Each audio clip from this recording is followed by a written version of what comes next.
So we are almost live right now. For all of our buddies just joining in, let us know in the chat. Our icebreaker question is, what would you tell yourself 5 years from now? Or what would you tell humanity 1,000 years from now? Awesome, we are live. So I hand it over to Nadia. Hi, everyone. So my name is Nadia, and I'm one of the administrators for Design Buddies. And for tonight's event, so today is September the 30th, marks the day of National Truth and Reconciliation in Canada. So we honor and remember all of the children who went to school and didn't come home, as well as all of the other children and families who survived the atrocities of the residential school system. As we begin recognizing National Truth and Reconciliation, we acknowledge the genocide of the Indigenous community and are committed to do more towards real truth and reconciliation. As your Design Buddies admin member and event moderator, I wish to acknowledge the land that I'm in. For thousands of years, it's been the traditional land of the Huron-Wendat, the Seneca, the Haudenosaunee, and the Mississaugas of the Credit. Today, this meeting place is still the home to many Indigenous people from across the region, and I'm grateful to have the opportunity to live, work, and play on this land. And I'll pass it off to Grace now. Yeah, thank you, Nadia, for that. Definitely want to respect everyone who also has been on our land as well and acknowledge that. And yes, every child matters, as Jason said in the chat too. So with that, I'll kick off. Let me just share my screen really quick. So welcome, everyone. If this is your first Design Buddies event, welcome. We are a global design community, and I originally founded Design Buddies in April of 2020 because I wanted to become friends with other designers. I wanted like a wholesome place to connect. And we honestly just support designers from all backgrounds, no matter where you come from, where you are in life, no matter where you are in the world, what your background is. We welcome everyone. And we have a lot of like events like this. We've done actually over 70 events like this as well. We are at 28,000 members on Discord, and we have a ton of events, mentorships, clubs, resources, and more to help y'all level up your career. And feel free to join Design Buddies. The links will be dropped in the chat as well, where y'all can learn more and hop into our Fuffle fam. And Fuffle is our friendly mascot buddy. Our guardian support character that will be joining us always. And just some general house rules for some expectation setting. All events are recorded. If you don't wish to be part of a recording, you may watch on YouTube. And I can share the stream link as well. And this event will be recorded, and it will be emailed to you if you signed up via Luma. And feel free to engage via the chat. We are very wholesome and friendly with each other. If anyone's not wholesome, definitely report it to us and we'll yeet them out. But just keep everything conversational, but also make sure you promote it. You keep all promotional links in the networking sheet that will also be shared in the chat as well. And during our event, we have a lot of questions that are submitted on Luma, and also sometimes a lot of questions on Zoom. So you can submit all questions on Slido, which will also be dropped in the chat if you have any questions from our speakers. But for tonight, I have prepared a list of all the questions that y'all submitted from Luma. And towards the end, we also like to take group selfies. So feel free to get your own Design Buddy Zoom background if you want it at tinyurl/db Zoom backgrounds. And we also encourage y'all to share what you learned, build your personal brand, share what you learn at events on social media, especially LinkedIn, Instagram, Twitter. Feel free to tag Design Buddies or any of our speakers, and we'll love to like repost on our stories. And feel free to take Instagram stories as well and tag all our speakers. Definitely connect with each other in the networking sheet as well. Hop into Discord and just have fun, vibe, and be respectful. With that, I'll kick it off to our panelists. And yes, get your DB Zoom backgrounds. And so we're going to do a quick round of introductions. I just lost my screen. We're going to do a quick round of introductions, and I'll go in the order of what y'all appear to be on Zoom. And really quick, just like a brief intro about yourself, where you are now, and how were you all like, how was your younger designer self like? And so I'll start with Zack. Thanks, Grace. Hey, everybody. My name is Zack. My pronouns are he, him. I am a masculine presenting white male with frequent feminine tendencies, and I have a big bushy mustache. Today, I'm wearing my favorite ball cap. I'm wearing a black hoodie with a very large sports logo on it. And underneath, I'm wearing an orange t-shirt, also for Truth and Reconciliation Day today. Behind me is a Zoom background for Design Buddies, which is also orange to honor Truth and Reconciliation Day. And I'd also like to acknowledge that I'm on the unceded territories of the Musqueam, Squamish, Tsleil-Waututh, and Coast Salish nations, otherwise known as Vancouver, Canada. I'm an experienced designer at Electronic Arts, but I don't actually work on games, which is kind of interesting. But yeah, that's a bit about me. And what was it? My designer self 5. What was the fun thing? Oh yeah, how was your younger designer self like? Oh, my younger designer self? Oh, probably a problem. Probably reckless and yeah. But probably also, I think I was a little bit more less reserved as I am now. Probably pushed a little bit more boundaries. But yeah. I'll pass it over to Nadia.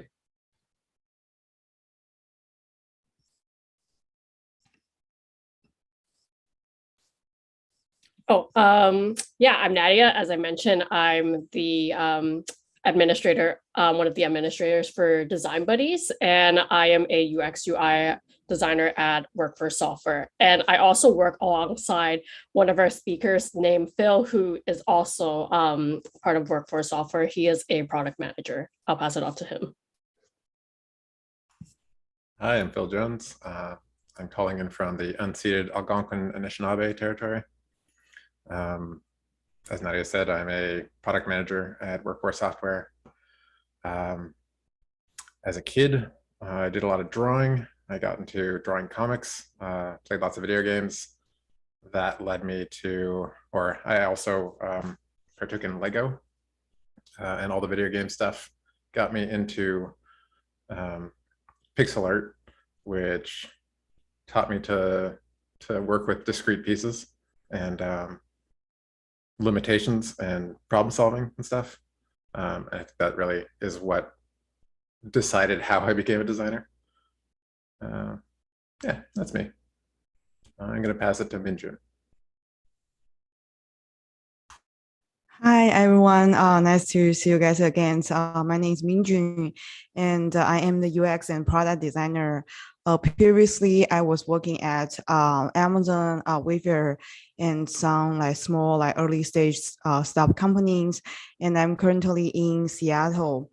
So for my younger self, I was so obsessed with the Apple product, so that became the main reason for me to pursue a career in UX and product design. So I basically collect. Right now, I have a hobby to collect vintage Apple product, Apple Pole or Apple Max, a cup in the 2019, these kind of very vintage versions. So yeah, that's me. Yeah. And I'm going to pass to Jenny. Thanks, Minjun. I'm Jenny. I use the pronoun she, her. I'm currently a designer and educator and creative coach, currently helping other creative professionals organize ideas. And I teach lettering and typography at Cal State Fullerton. I'm currently calling from Tongva, Juanito and Kij Nations, or Southern California. And when I was a younger designer, I actually started with celebrating fan websites for Digimon. So that's how I got into graphic design. I eventually got my BFA at Cal State Long Beach. And as soon as I graduated, I still had absolutely no idea what I was going to do other than wherever someone would have me. So I had a lot of lack of direction back then. And that's it. Passing it off to Grace. Yeah, thank you. But yeah, I'm Grace. Both by day, I am also a designer at Electronic Arts, also not working on games, just like Zack. I get that misconception a lot. And I am by night, I am the founder and design lead of Design Buddies. And for fun, I really like social media and blogging. I got into design because I liked anime art and game design. And I also like to run a lot and blog. And I am currently sitting on the land of the Ohlone in the SFA area. And my younger designer self, I was all over the place. I went through phases where I was really quiet or really loud. I guess I'll describe the more interesting part of my younger self. In class, I was always that class clown who liked to yell a lot and tell a lot of jokes to keep people on their toes. You can imagine what kind of jokes they will be, but I just love making people laugh, and I'll do whatever it takes to just get a crack out of people. And yeah, and also I was sometimes really shy. And so I'm really, really passionate about just helping people feel like comfortable in their own skin and being able to express their opinions without feeling judged. Yeah, so that's how my younger designer stuff like. I also was a huge otaku. I loved anime and manga and games. I was a huge nerd, and I was obsessed with Maple Story and Miss Maxwell. That's how I got into design. All right, let's go on to our discussion here. And so our first question is, let's start with some real talk. What mistakes did you make in your career, and what did you learn from it? I will let anyone who wants to feel most comfortable start off. Otherwise, I will start calling people who marked them down. All right, you can do Zach, since you're next to me on my screen. Sure. Yeah, I remember one of the, I've only recently stopped losing sleep over this because that's like how bad this lesson was that I learned. But one of my first jobs, I basically, and at this time, I should also set context. I transitioned from design into engineering, and then now I'm back in design. So this is when I was an engineer, but the lesson still applies. I was working as an engineer at my second job, and I had been worked on. I was assigned a project that I was way too underskilled for. It was way too advanced. I should not have been working on that project by myself. But I was confident that I could do it. I was so certain. I was like, yeah, I got this. I'll learn. I'll figure it out. And then next thing I know, it was the day before client presentation that this work was going to be shown to the client, and I was still struggling with it. I hadn't done anything. It was still like a big mess. And so I think it was about 9 or 10 o'clock the night before, and I had to text my boss, who was also like the owner of the company, and be like, hey, just a heads up, this is where it's at. Nothing's done.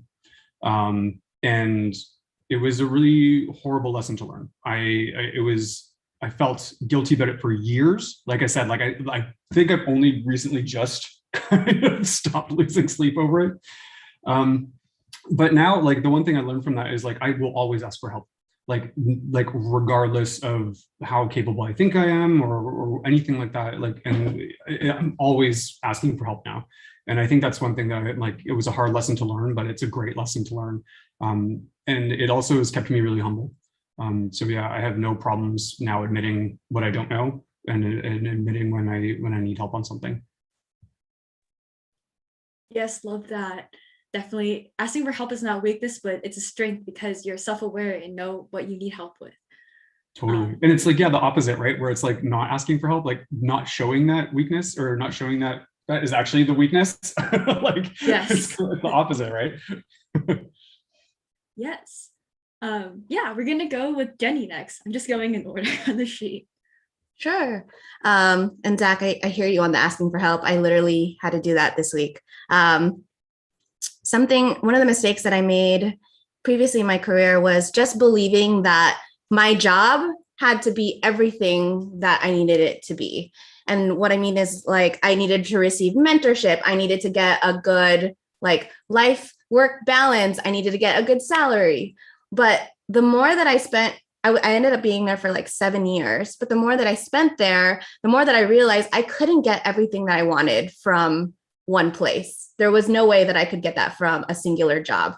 And the more that I looked at what I wanted and what I needed, the more that I looked externally. And that actually alleviated a lot of the stress of the job to be the main thing that does absolutely everything. Because I think eventually I realized that job just played a specific role of growth in culture and just being a place of resources, people I could lean on. And then I started looking externally on where I could grow and actually seeking the kind of mentorship that was ultimately better for me. So if you put too much expectations for yourself on one place, it can be really disappointing. So I always try to be very mindful about what people's what my relationships, what my roles are, and what role they're playing in my life. So that's me. Yeah, definitely super important. I'm gonna go with Minjun next. Yeah, I totally agree with both of you. So for me, one thing is I'm trying to be very like I'm trying to be like limiting myself within the design world, particularly around the craft, like interaction and visual design. And I was not interested in learning anything around like product strategy or any kind of like back end and front end like programming. So I think like the job for me was to do the best design work in Sketch or Figma. However, like if you are going to into the company, like the design is always about collaboration and communication, like storytelling, and you have to talk with like PM engineer in your everyday job. So I think I'm more opening to like all these different perspectives, not just from the design, UX and design or research, but also from these other discipline like PM, engineer, and other folks. So yeah, that is one thing. Yeah, awesome. Thank y'all so much for sharing. I definitely agree with everything that y'all also said. Design is not just improving your craft, but there's so many people you like collaborate with day in and day out. I'm gonna go with our next question. I'm gonna go with Phil, starting with Phil. And the question is, everyone's journey is different. What was your career path like? And what are the most important lessons you've learned along the way? Okay. So I started in design in, I guess in Cégep, which is like a necessary community college aspect in Quebec before university.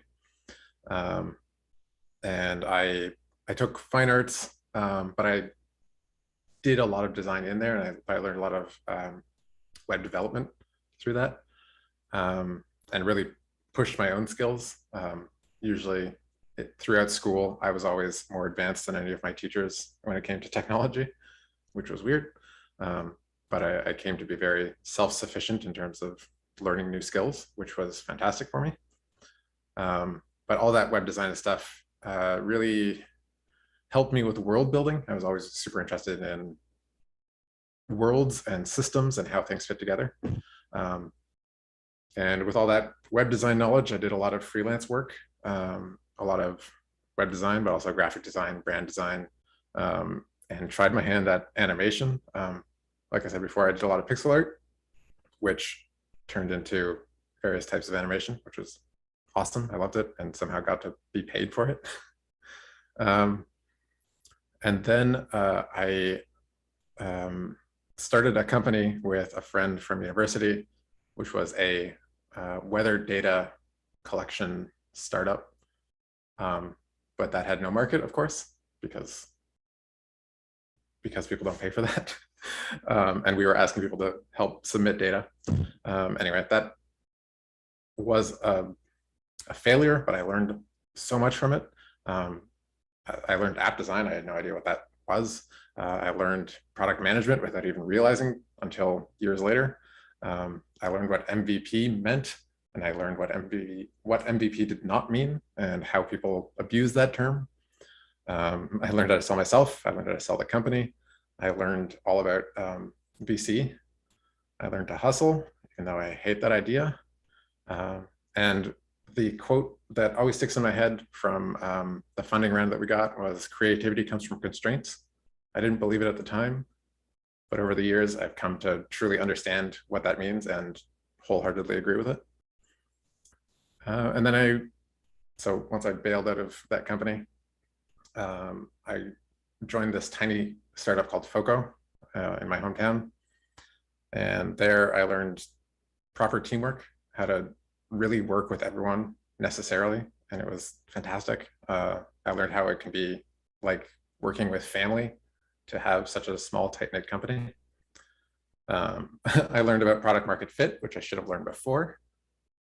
And I learned about the long haul, how to progress something that you're working on and keep doing it and see the progress, not just quit or get bored, which is, I think, something that I've previously had a whole lot of trouble with. But when a bunch of people are relying on you, that matters a lot more. I can relate to that. And then Foco got bought out by Workforce, and that's where I'm at now. Awesome. Thanks for sharing. I can totally relate with like so many things like world building and like just like want to quit, but then when people are depending on you, it's like, nah. Yeah, thanks for sharing. That was a lot of great lessons there. We're gonna go with Minjun next. I already talk. Oh, it was everyone's their career path, like and important lessons you learned along the way. Okay, yeah, I see that. Oh, yeah, this is another question. Yeah, so so my career path is a little bit like I really know about UX design. I want to become UX design when I was in high school, which is like 10 years ago. But I didn't know what is the way for me to get into the UX design. So I try a lot of things like from like graphic design, editorial design, and I study different major from like Chinese literature, learning science and technology. And eventually I went to the HCX school, like human intelligence design at UW.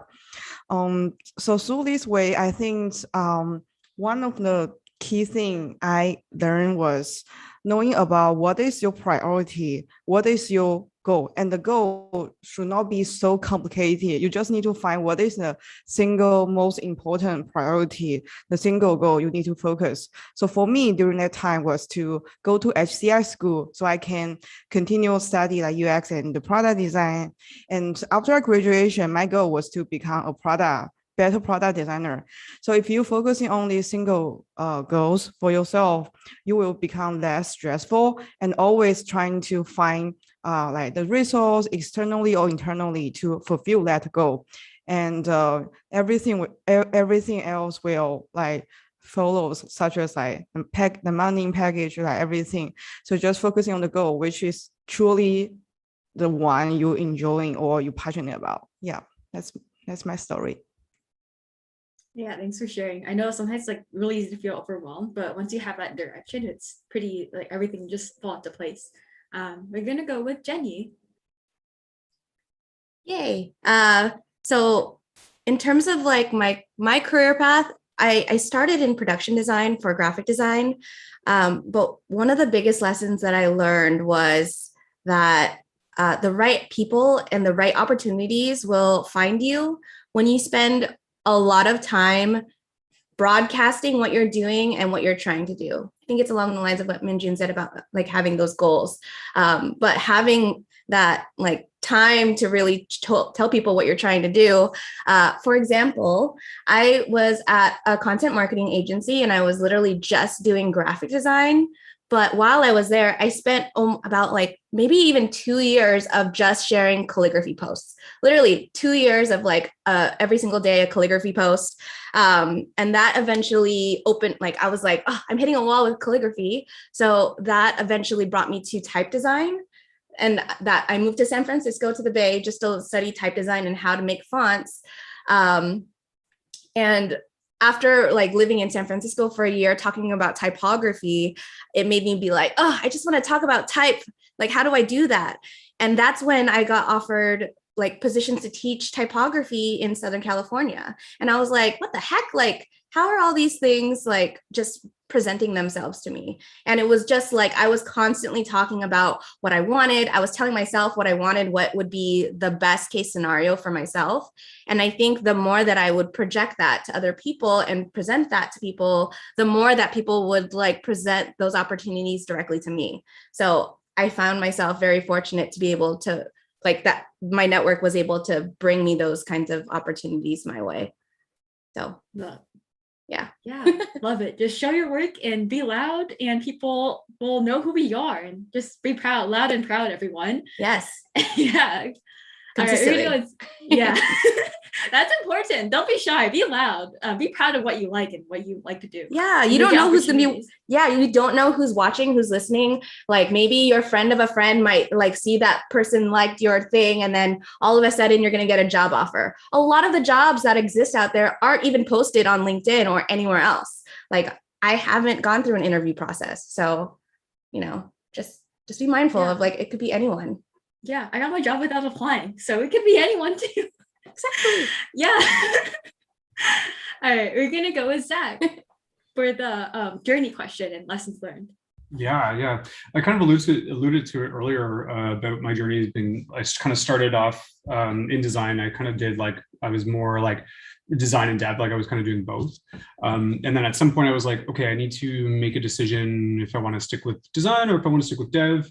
And I think at that point I was literally like, what pays more? And I was like, oh, engineering, no question, right? So I moved into engineering and then did that for many years, and I was still very much in like a hybrid role. So I was very much involved with design. I was kind of like the engineer who is good at type or good at layout. I was really good at design. So I was often like included in design work and design meetings, and I kind of, I started in the industry very like a long time ago, and so back then user experience was just part of what we did. It wasn't, it was a clear defined role, but it was like, it maybe had a different title. It just was so part of just what we did at that point. So I always kind of had that user thinking behind the work I did. So that really became a theme throughout my career, where I was always advocating for user focused work and really advocating for, thinking about the user first and all that kind of stuff. At some point, I realized I was absolutely miserable as a developer. And I think it took me a long time to get to that point. And I don't think I was laid off from my job. It was like a very tumultuous time in my life. Like there was a lot of stuff going on. And so I was like laid off from my job as an engineer. And like, I was having panic attacks thinking about applying for other engineering roles. Like it was so bad. Like I just kept thinking about, oh my God, I'm gonna have to go for like an engineering test during an interview. And just the thought of that was freaking me out and I couldn't do it. So I was like, you know what, I gotta go back into design. I can't do this anymore. So so I moved back into design. I went back to school for like a short boot camp just to kind of refresh and like really immerse myself and fully commit to doing that transition.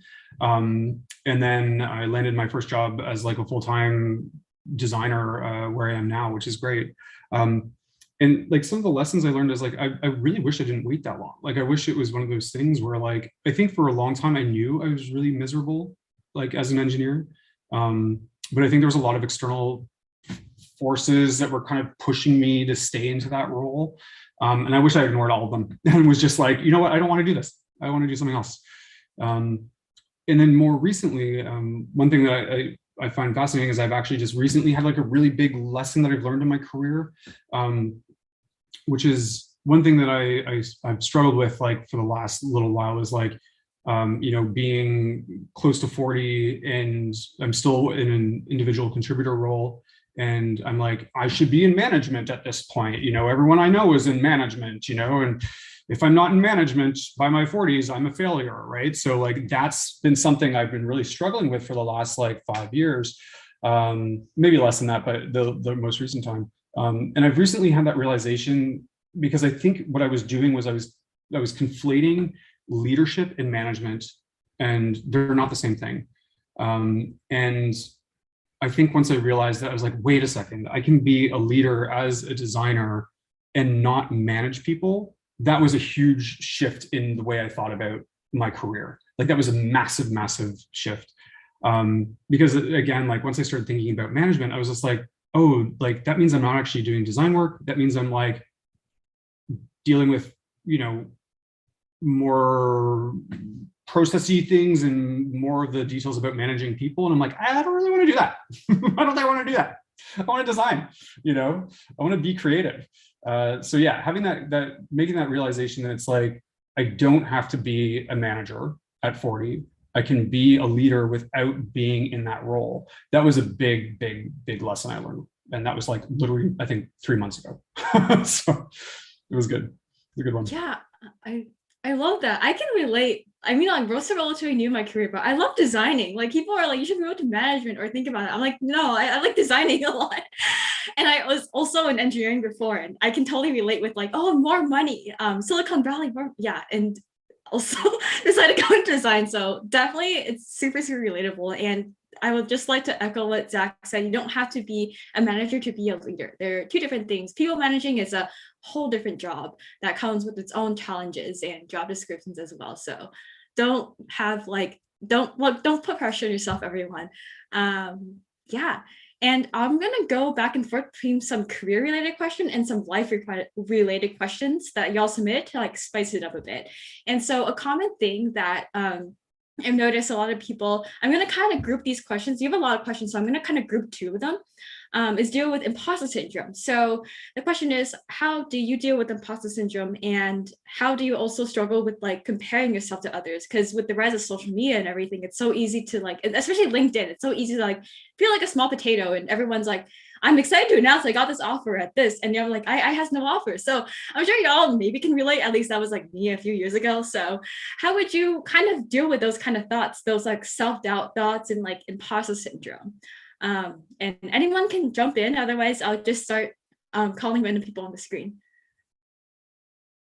All right, we're gonna go with Jenny. So ready for this one. I think I just posted about this recently. That's the reason why I'm like, oh, this question. But one thing that I like to do with dealing with imposter syndrome is focusing on who are you relating to right now? Who are you trying to help right now? What is your community look like? Who is in your team? I think oftentimes when we get into this comparison mindset of what else is out there, who's like doing something really good, it's often like comparison is a thief of joy. It just sucks the fun out of all of the things that about design and making art and creating that make you happy. So I would just document, like focus on who you're working with directly and who you're making an impact on, whether it be your client or your team that you're working with. And also just collecting all of the good words that you've ever received. Like if you start creating like a whole database of when someone writes something nice on your birthday card that they always pass around in the office, or if someone texts you something really nice that you helped them today, honestly, having that collection of things just makes it feel like, oh, I'm exactly where I need to be. So just paying attention to where you are right now and where you've been. And that's just like the comparison mindset. Yes, it is from Austin Kleon. Good call. Yeah, I totally have a folder on my desktop of like all nice things that people say, and I just like write it on a sticky and drag it into my my folder. It's so good. Yeah, so if I'm having a bad day, I can just be like, ooh, let's remember what people said about you. Yeah, honestly, every little point of like positivity that someone sends your way is just like a data point in you being awesome. So people have told you you're awesome. We just need to measure those metrics also. KPIs for yourself. Yes, KPIs and OKRs for your goals and how much. Yeah, make that folder right now, wherever you are. Yeah, let's go with Zack next. What was the question? Sorry. Oh, I kind of merged two because you have a ton of questions. So how to deal with imposter syndrome, and how do you also deal with comparing yourself to others? Yeah, it's a great question. Yeah, and I remember now there was like that whole like, you know, when you see everyone posting about all their offers. Yeah, imposter syndrome sucks. It really sucks a lot. I had it so bad when I was in engineering. It was like absolute like it was totally awful. I still get it with design. I get it less, and I think that's largely because I feel better about being in this role. Like I feel much more confident that this is where I should be. But that's not the case for everyone, right? So one thing that I would do that would really help me though, design's really easy to do that in some regard. And this is gonna sound horrible. I'm gonna sound like a total jerk, but like sometimes you have to do it to get yourself in a better headspace. What I would do is like, I would look at the design on subways, and a lot of the time you'll see really bad design. Like there's bad design everywhere. And I use subways because usually it's on subways for some reason. I don't know why. But I would look at that and be like, can I do a better job than that design there? And oftentimes the answer is yes. And I can look at that and be like, that person is getting paid to do their job, and I can do better than that. And I felt that like really helped me kind of pull myself out of that, like, oh, I'm a terrible designer. I'd be like, well, I'm better than that person over there, you know, that's getting paid for it. And it sounds really kind of like, you know, sounds like you're being a little bit of a brat, but like, you know what, it's like, if that helps you get over an imposter syndrome, do it. Like, who cares, right? The comparison stuff is like, Comparison is interesting. Like Jenny, you made it like such a great quote, and I've heard that quote before somewhere too, where it's comparison is it robs joy or something, right? I can't remember what it was, but yeah, I agree with that 100%. Right. I think if you can look at comparison in a healthy way, and sometimes it's not that easy. Like sometimes it's really difficult to. I look at comparison as a way of pushing myself to do better sometimes, where I can say like, oh, like what is that person doing over there that I appreciate, right? And be like, okay, like, I think they're doing a really good job in this sense. What can I learn from that? Or like, what is something that they're doing that I really admire that I can do? It gets really, it's a fine line. You kind of have to balance that because it can go south really quickly. But yeah, I think that's one thing. And also like turn off social media. Honestly, like cut it out. It's like, if you're finding that it's giving you bad vibes, like there's no shame in like taking a break from LinkedIn or Twitter or, Instagram, wherever it is. It's like step away from it. You're doing yourself a favor, right? So, yeah. Yeah, I love that. Kirsten is a thief with joy. I'm just like, I ask myself, like, why? What's my goal of comparing myself to others? I don't have a goal. I'm just like, okay, move on. Very KPI driven. There was one thing that David just mentioned in chat that made me think of another one and about comparison. And it's like the only person you should be comparing yourself is to yourself, like from 5 years ago. It's like, I hear this advice often where it's like you should be looking back at where you were and be like, okay, am I better than what I was 5 years ago or whatever? But anyway, I'll talk to my phone. Oh, yeah, you're good. Yeah, definitely. Only compare yourself with yourself. That's the only thing you can really measure against. Everyone is so different. Let's go with Minjun. I saw you on mute, so. I totally agree with all of you. Like, and the first thing is, I feel so stressful about the social media. I was just delete the social media. I don't look at this thing anymore. Just delete it. That is totally fine. The second one is, I would say is just collect and celebrate the small wins happening in your daily job. Maybe like you get a package like faster than it used to be. This is something you can be happy as well, or just trying to go to some like local ice cream store and trying something you really like. Always this thing can be account into the small win for every day. It's not about like I get a job in blah blah company. So I think like I also took the screenshot of the messaging like people sent me for encouragement, for support, and for help. So every time if I feel so stressed out, I literally will just open it. I actually have a Figma Fire, which is more like the vision board for myself, where I collect all these kind of screenshots from like people who message me with this warm and sweet words. The last thing I would like to say is, it's always about the mindset. I think if you have the growth mindset, you should know about like your career is your own responsibilities. So no matter like other people go to whatever company, that is their life, their career. It's not your career. So focusing on what you want to do, what you are really passionate about. Again, like trying to like sleep well and eat healthy and work out every day, trying to keep safe and healthy. And it is a long-term game. It's hard to, so don't be too stressful about the peer pressure, and don't compare with yourself from other peer in this specific time. It's always about the long term. Yeah, that's my advice. Yeah, of course. Thanks for sharing. It's all about your own journey. Let's go with Phil, and then we'll do a lightning round after this. Sure. So I feel like in design, I don't know why, but I've never really felt imposter syndrome. In product management, I definitely did. I was like, what is my job? What the hell am I doing? Am I going to get fired tomorrow? But in design, I never have. I feel like it's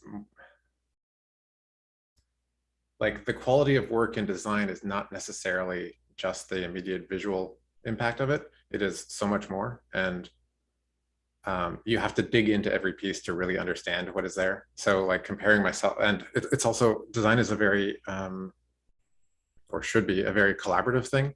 it is so much more than one person's work. So it feels removed from the person anytime I look at something that is designed. I'm also, I guess, fairly confident in my knowledge and my skill set as far as design. But I know that I do feel it when I look at art. When I look at some 13-year-old who has done some amazing piece of work, I'm like, damn, I'm never going to be there. I wasn't there when I was 13. I'm still nowhere near that. But I don't know if that's imposter syndrome so much as like jealousy. So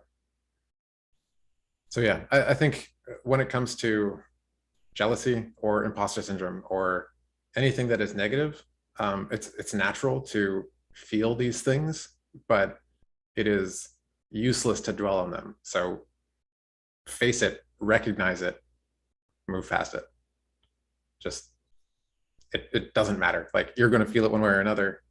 Just acknowledge that it's there and keep going. Like, the only way to do anything with it is move by.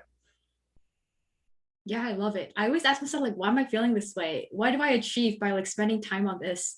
And just keep asking yourself, like, why, getting to the root of it, and you realizing that, like, yeah, why? There's like no reason, just move past it. That's what personally helps me a lot. We're gonna do a lightning round. So we have 15 minutes left and a ton of questions. So we're gonna do like 1 or 2 sentences each one person. I'm gonna start with the live questions that were submitted, and I'll go through the spreadsheet as well. So for those of you tuning in live, definitely just feel free to drop as many as you can on and upload each other's on Slido, and I'll try to run through. And so for these questions, I'll leave an open floor. If there's like a pause, you don't have, not everyone has to answer all of them. If there's a pause, I'll move on to the next one. And so our first question is, how do you make yourself comfortable in making mistakes in front of a lot of people? Laugh it off, I guess. I make mistakes all the time in front of huge groups of people, and I just stutter, move on. Practice with a small group of people that you trust. Be less worried about making mistakes, like be more learn to be comfortable with the mistakes and not be comfortable with making them in front of people. Be comfortable with the mistakes because they're always going to happen. For me, I just think, well, if people remember in 10 years, people remember in 5 years, and do those people's opinions matter? That's the things that just keep moving forward. You remember your own mistakes the most. Exactly. Like, just think, no one's paying attention to you as much as you are yourself. So that's how I became like less self-conscious. I just just go with it, just vibe. Because no one really remembers. And the next question is, what was the hardest part of your journey in becoming a UX designer, or like a product designer or product manager, and what challenges did you face along the way?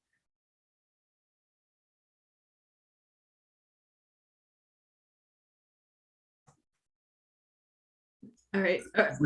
Really early on, my first client through an agency was this bar called MVP Bar in Montreal. I'm calling them out. They were mob affiliated, and the CEO was a nightmare to work with.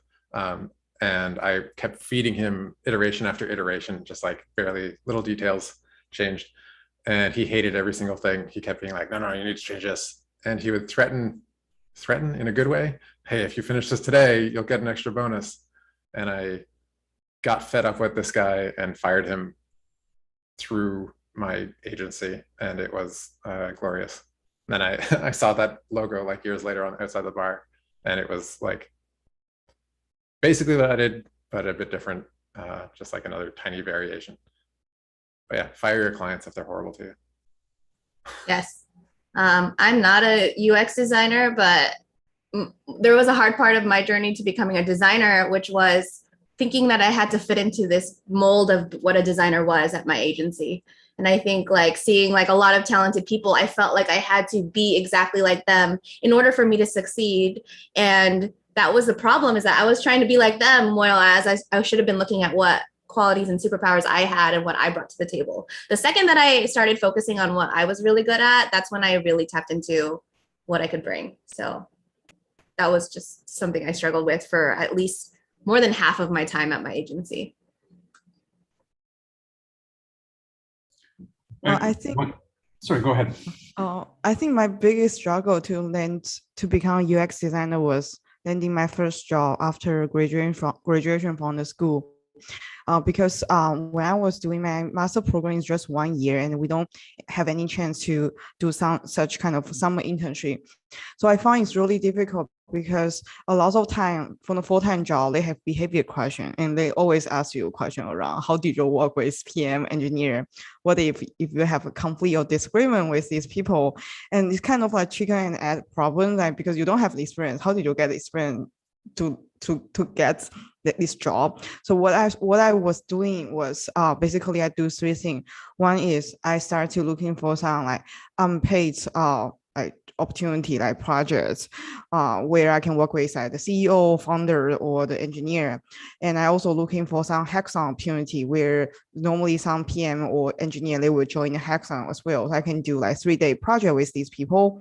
The second thing I was doing is I'm trying to looking at some like media like article talking about like what is the tip and treat, or what is the advice for collaboration with cross-functional team. The third one is I chat with my like mentor or other like friend who are already working as a professional in this company. So based on what I learned from my friends, mentor, and the media article, I can basically have a high level understanding of like the collaboration piece and what is the key takeaway from it.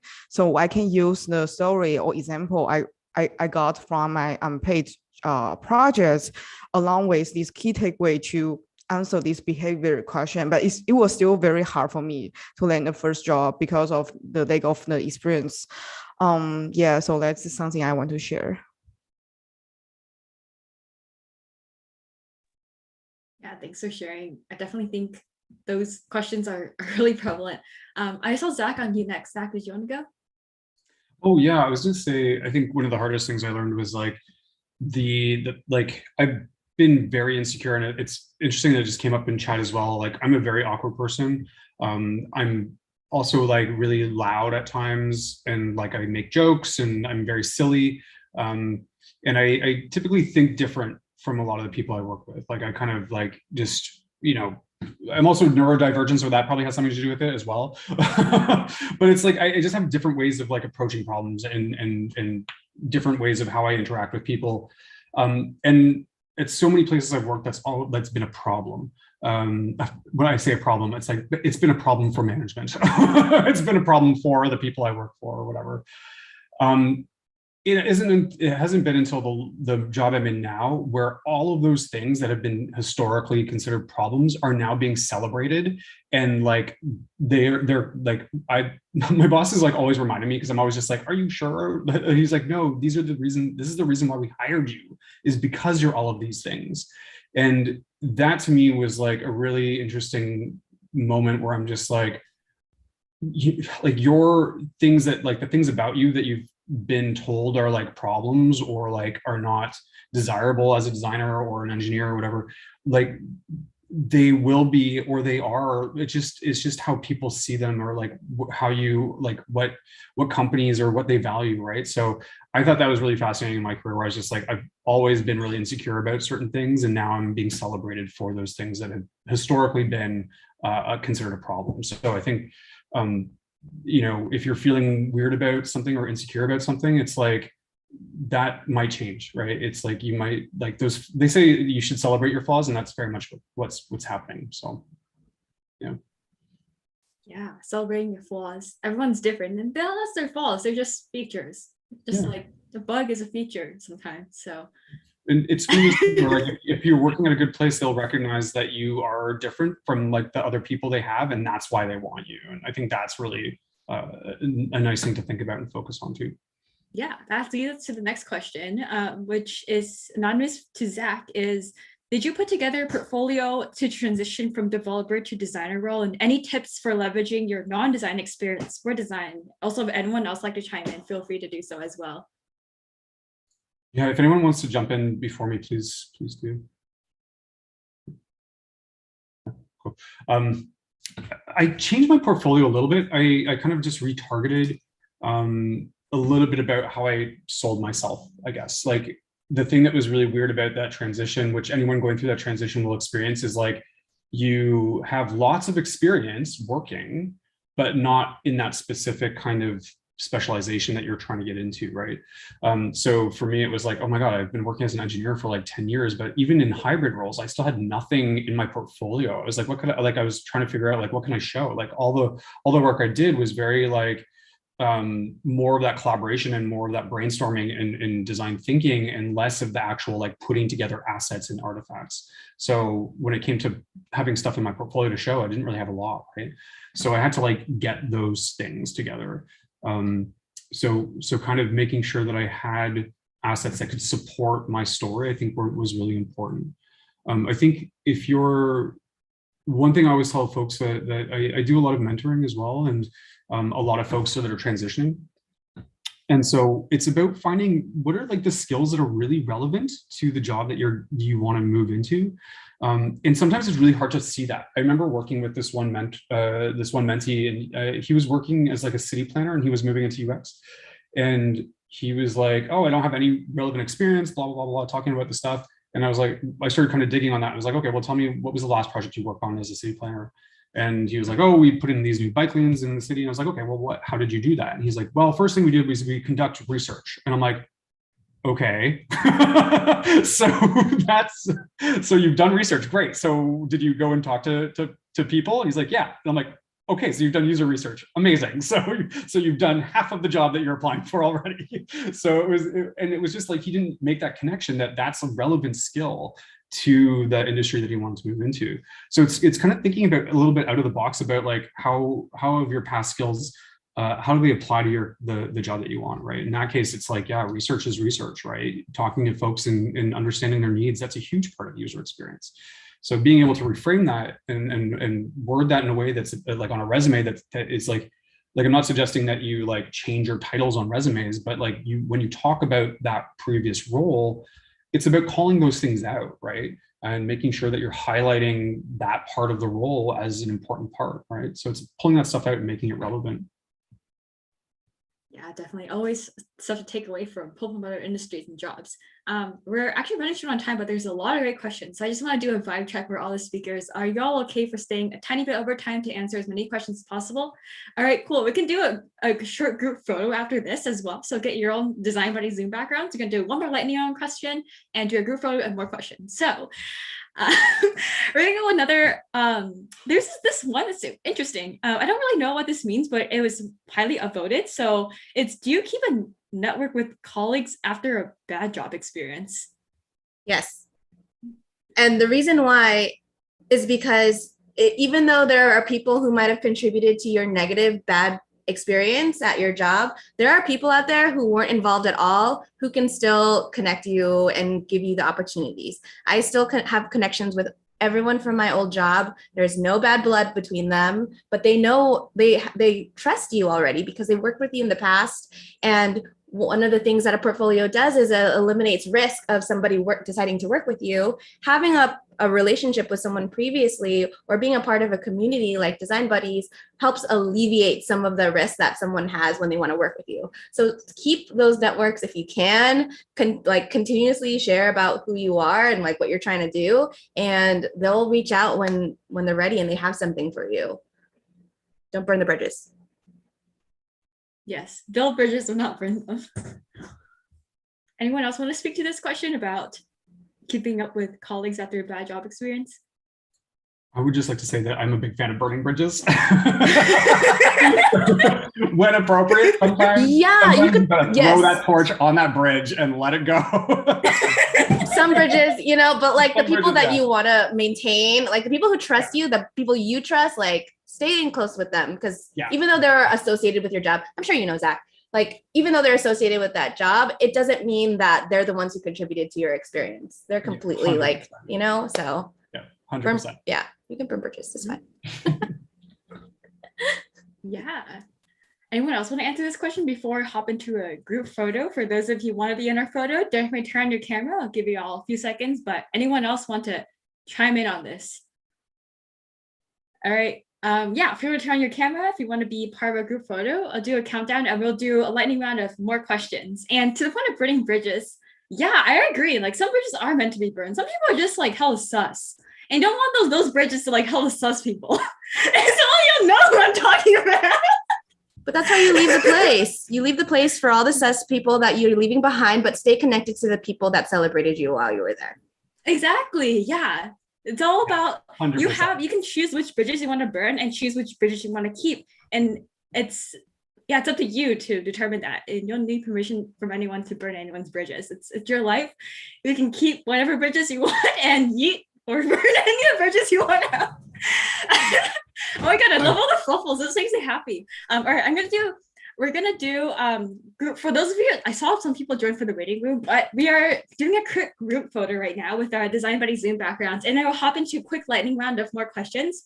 We're gonna do a static group photo first, and then a wave for our Instagram story. So we like to spice things up a bit, bring up the energy as we jump into more questions. So I'm gonna count down, take a couple of photos because we always take a couple and choose the one where everybody looks the best. So you know how it's like, right? So, right? All right, I gotta go. I will count down and I'll take the photo. So just stay smiling for a while until I pick the one that we all look the best in for the Instagrams, you know? 5, 4, 3. Oh, feel free to bring any object as well. I have a fluffle with me and I see y'all with fluffles. It makes me really, really happy because I drew that fluffle. 5, 4, 3, 2, 1. Smile. Say fluffle, fluffle.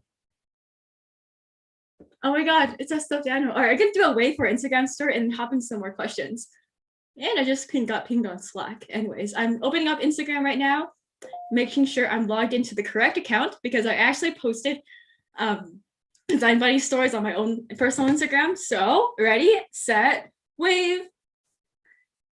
Hello, everybody. We are at an amazing talk about what I would tell my younger designer self. And I'm so happy to see all of our friendly fluffles. And thank you to our panelists, Zack, Minjun, Jenny, and Phil for joining us. Check the recording on YouTube. All right, so this is going to go on Instagram story and we'll hop right back into some questions. And if anyone has to go, feel free to do so. We just got so many great questions. I didn't want to miss anyone's question. So the next question is, how have you made tough decisions about the direction you want to steer your career in? And how did mentorship play a role in this?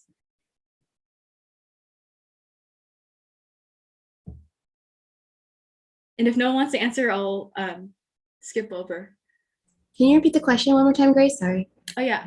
How have you made decisions about how have you made tough decisions in how to steer your career? I'm just making sure the story is safe. And how did mentorship play a role in it? I typed in the chat too. I can answer this question. So first of all, I think about to make the decision, think about what is your core value and core priority you want to achieve. Because like we already talked about before, no job or no company can offer all these things you want in one place. So think about maybe top 3 core value, maybe growth, get the mentorship, have a great design culture. So if this is the 3 things you are looking for, you prioritize. If this job can offer all these 3 things, that is the company you can go for.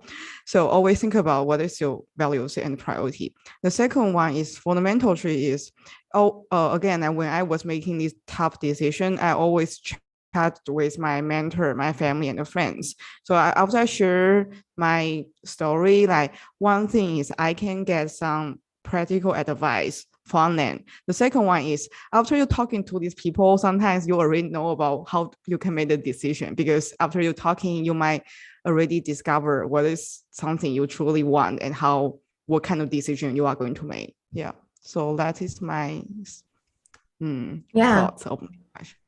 To follow up on Minju's thoughts about establishing what your goals are and what your purpose is, I sought help from the book Start With Why by Simon Sinek, and even the workbook, the follow-up is Find Your Why. And what I did is I went through this workbook and I established my own personal purpose statement that essentially became my own mission statement that I use for everything to make my choices. And for me, it's to help creatives find clarity so that they can navigate the world. And the only other way that I could have come to this kind of statement for myself is by seeking the help of my friends to not only tell me that to tell me that, like, what am I really excited about? I shared my story about historically, where was I most excited about? What have I positively contributed to? Childhood memories that have like long been dormant in my memories that have like contributed to the person that I am. I had to share that with someone that I trusted to kind of be my mirror and tell me, hey, you're actually about clarity. You're actually about creativity and exploring and sharing. And you're also driven by emotions. And I think having someone that you trust, that you're willing to share this with, makes it so that you can understand the perspective of who you are, that you probably might not have, because we all have like our own biases about ourselves. And yes, the book is Start With Why, and there's a follow-up book called Find Your Why, and that's more of a workbook. So it gives you like a step-by-step on finding your why. And that you only need a friend to figure that out. So find someone you trust. Awesome, thank you. Have a thesis statement for yourself. I like that. There's a ton of questions. Let's keep answers to maybe 1 or 2 sentences, so get through as many as we can, because I know it's getting late for some of y'all. There's a ton of a lot of great questions. The next question is, what is a self-limiting belief you had as a young designer, and how did you overcome that?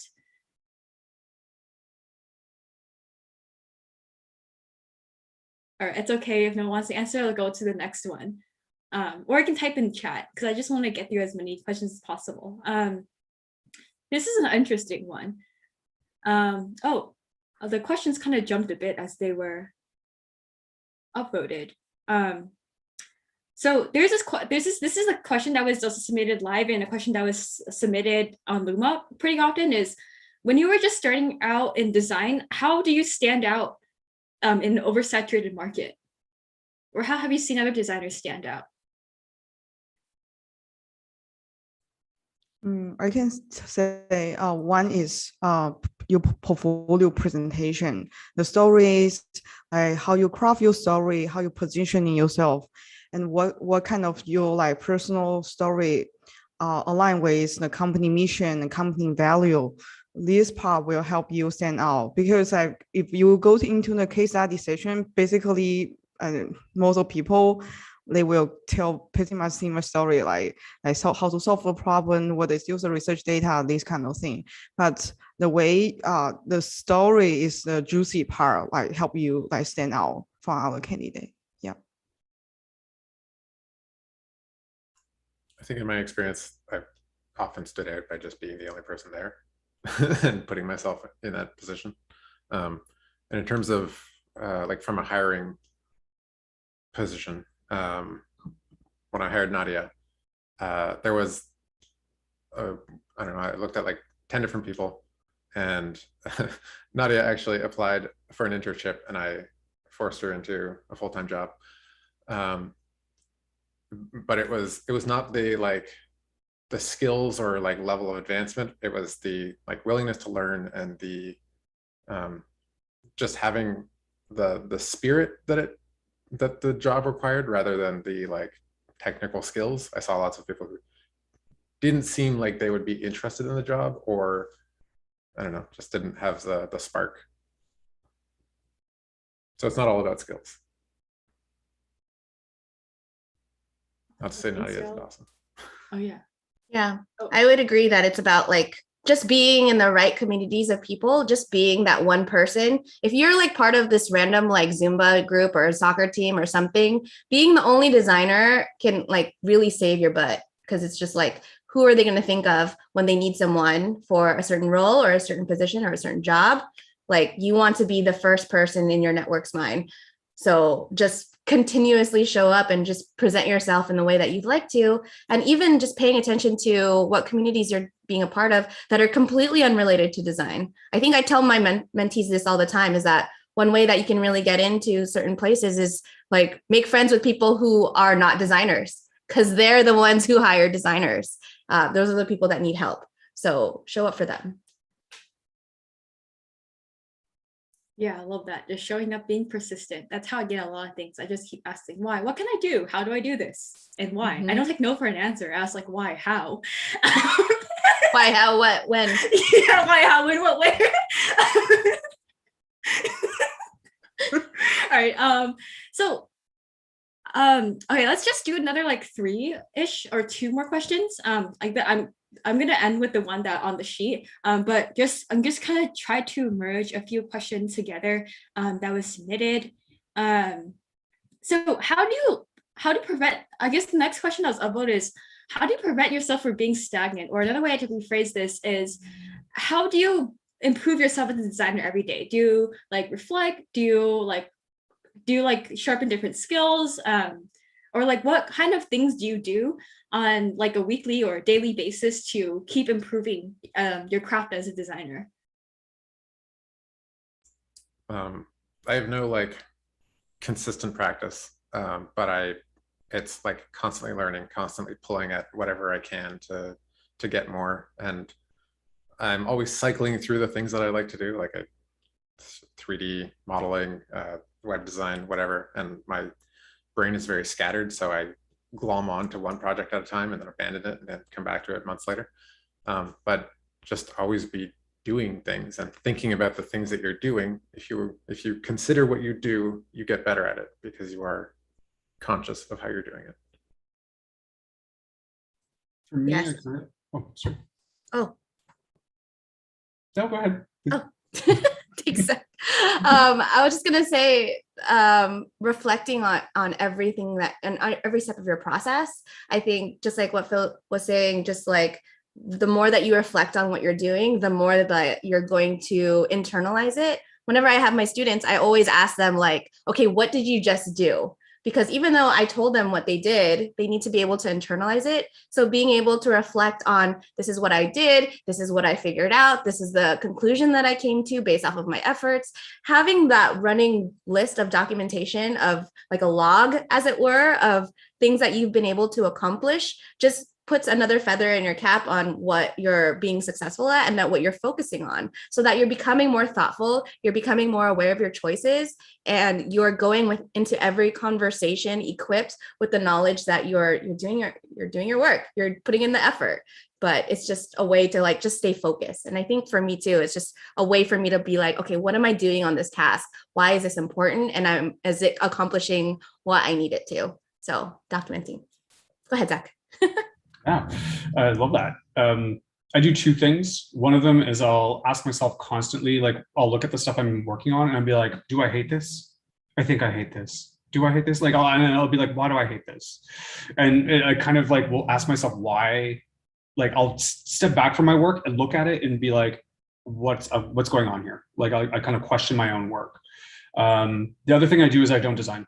Is I'll step away from designing and just like do other things, you know, and not think about design and not think about it being a designer and think about that stuff. And once you kind of separate that a little bit, you can start seeing inspiration and start seeing stuff that will make you a better designer in the rest of the world, right? Like, you know, I'll read and like I'll get inspired by something I read and it's like, oh, how can I apply this to like what I do for work? Or like, how can I take this excitement that I'm getting for this thing over here and bring that into something else, right? So yeah, taking a step away from work is really important to staying fresh. So Oh, I can say one point is I often not just looking at the digital like screen anymore after the work. So I would just walk around, and there's so many like great like design like in the grocery store. If you are looking at this like kind of package, so I really appreciate by the packaging design, as well as a lot of like interior design. If you are going to any like local like coffee shop maybe. So I think like just trying to like not limit yourself into maybe the app or digital design and trying to explore yourself into like different things. And this is all these things about the design, right? Yes, love it. I feel like I love the common theme is just like get out of design, find inspiration elsewhere, outside of the screen, outside of design. And so I feel like airport and restaurant, just like go outside, or even like nature, like leaves. How, yeah, photosynthesis. And anyways, I'm a huge bio nerd, so photosynthesis is like the design of life, and design is everywhere, so it doesn't have to be just limited to a screen. I'm gonna go with another really quick question that was upvoted, and not everybody has to answer.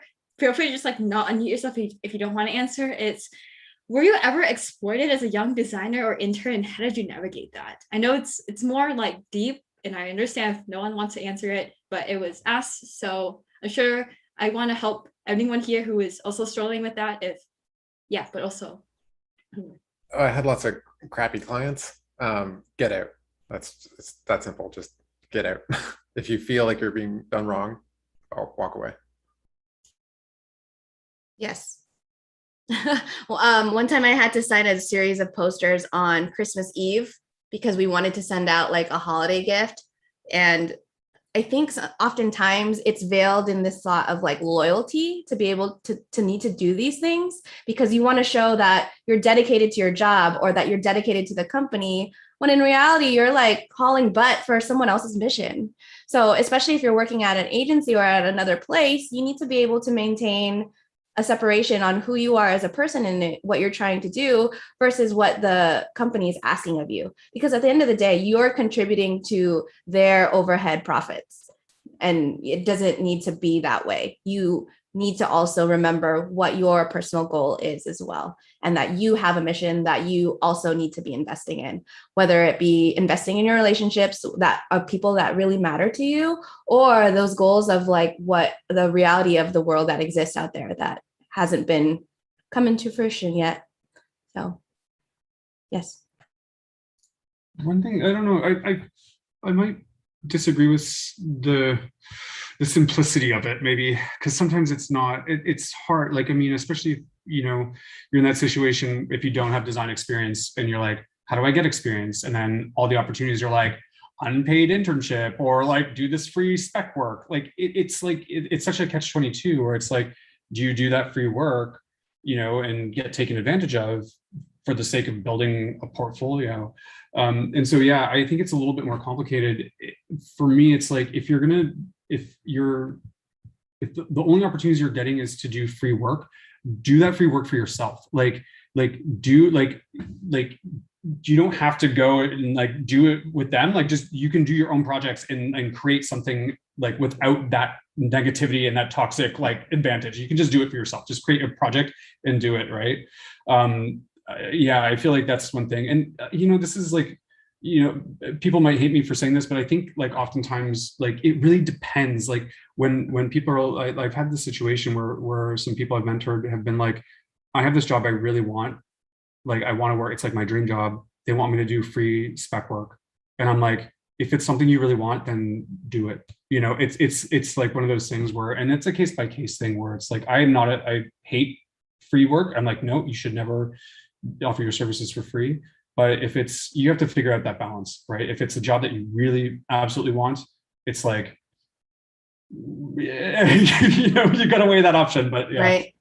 Yeah, it does have to genuinely help you. It needs to benefit not only them, but it has to help you. Like, it needs to benefit you. If they're utilizing you for free, then you also got to take some too.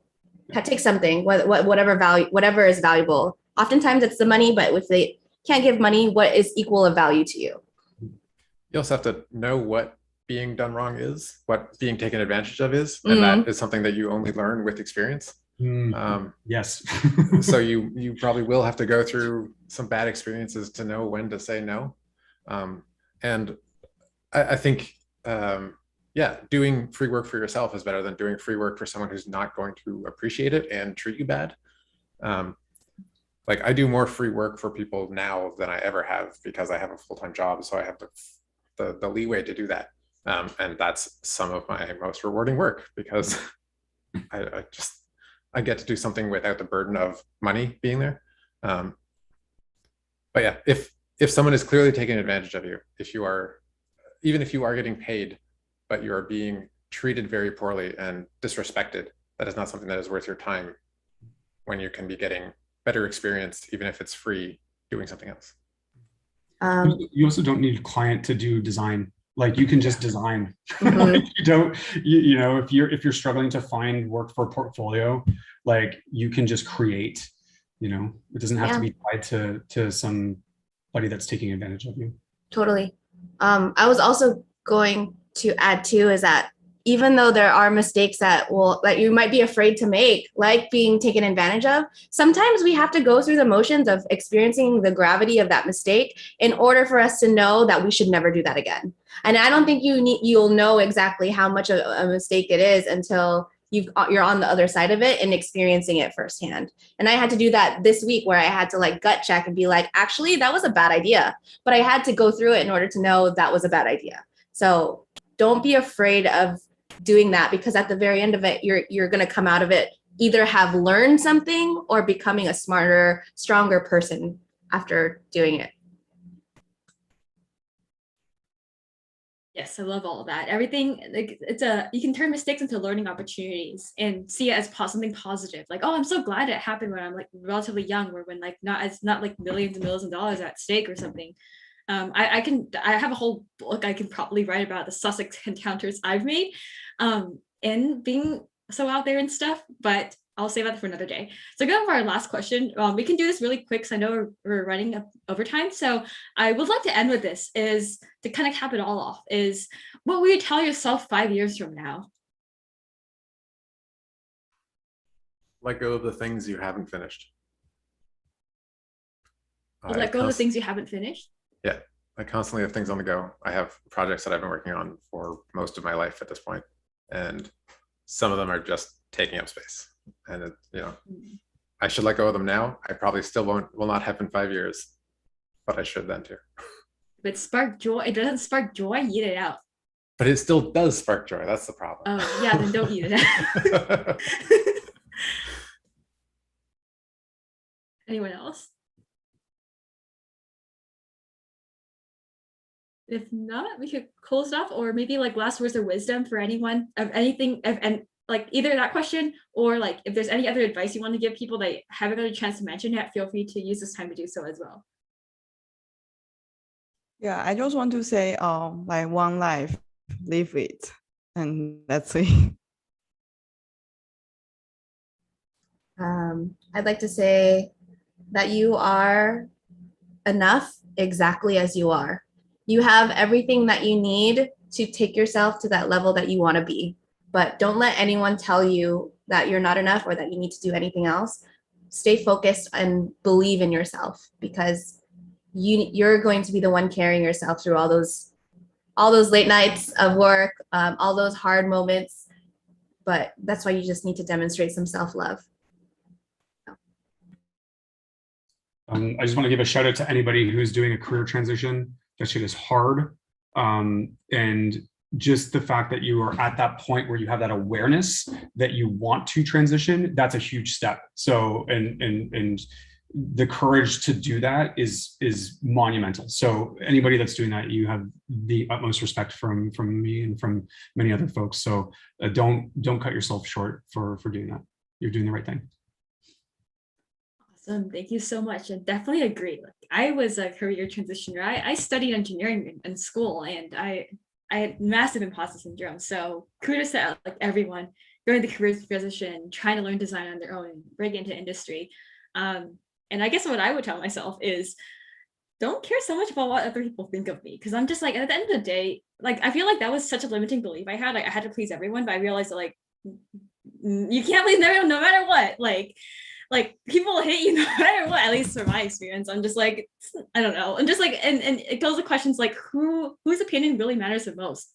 And like, no, not everyone's like your boss. Not everyone like manages your salary and stuff. So, and not everyone's like, yeah, in your life. So just don't care. I guess like don't put too much pressure on yourself in pleasing everyone, because that was something limiting I really had, especially me just 3 months ago, went through massive burnout, like most massive burnout in my life. I was saying yes to like everything. I was being such a people pleaser, and ended up realizing that the moment I say yes to something, that's mean I'm also saying no to myself.